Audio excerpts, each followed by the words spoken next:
Applause.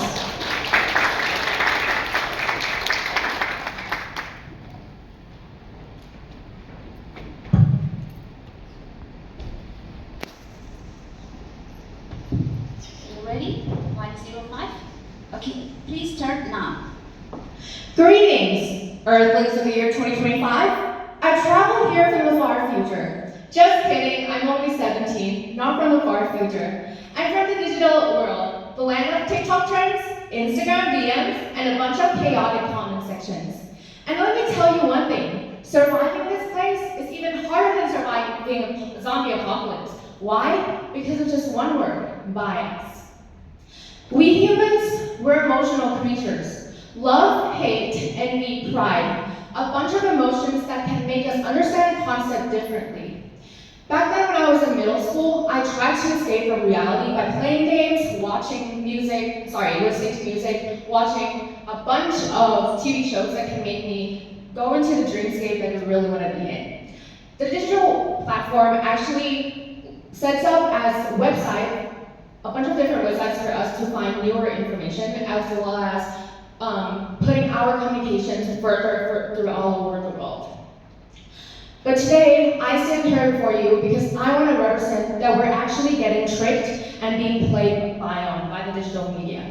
Since it gives us a free space, they know how to play with our emotions. We're getting tested on a vulnerability, our weakest point, our insecurities, desires, and fears. You think you're just scrolling, but what you actually get might not be pure logic, but either opinionated. I'll give you an example.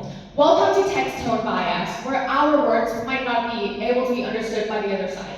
I once texted my friend in a group project, "Do you guys have any problems with the project?"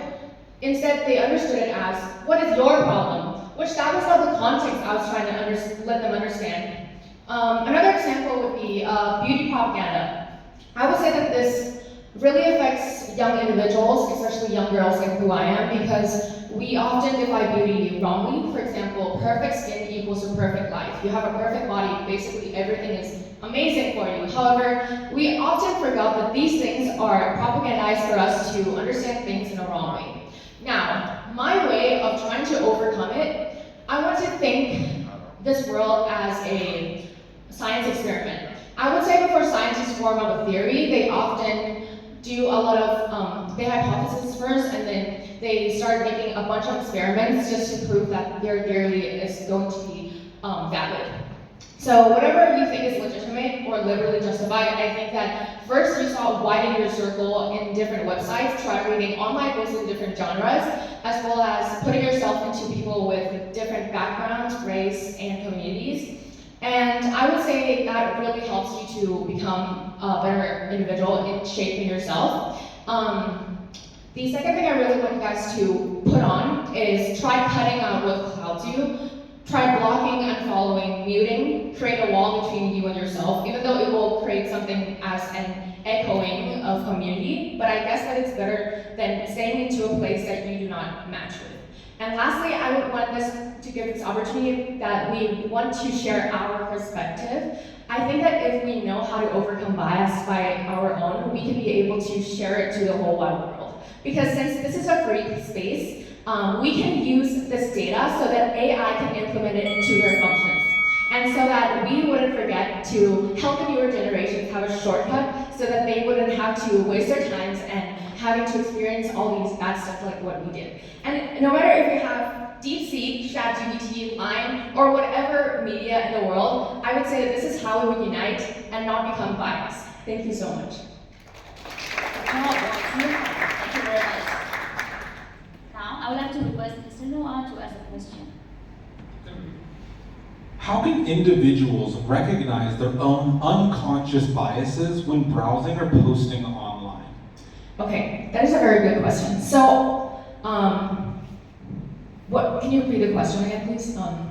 How can individuals recognize their own unconscious biases when browsing or posting online?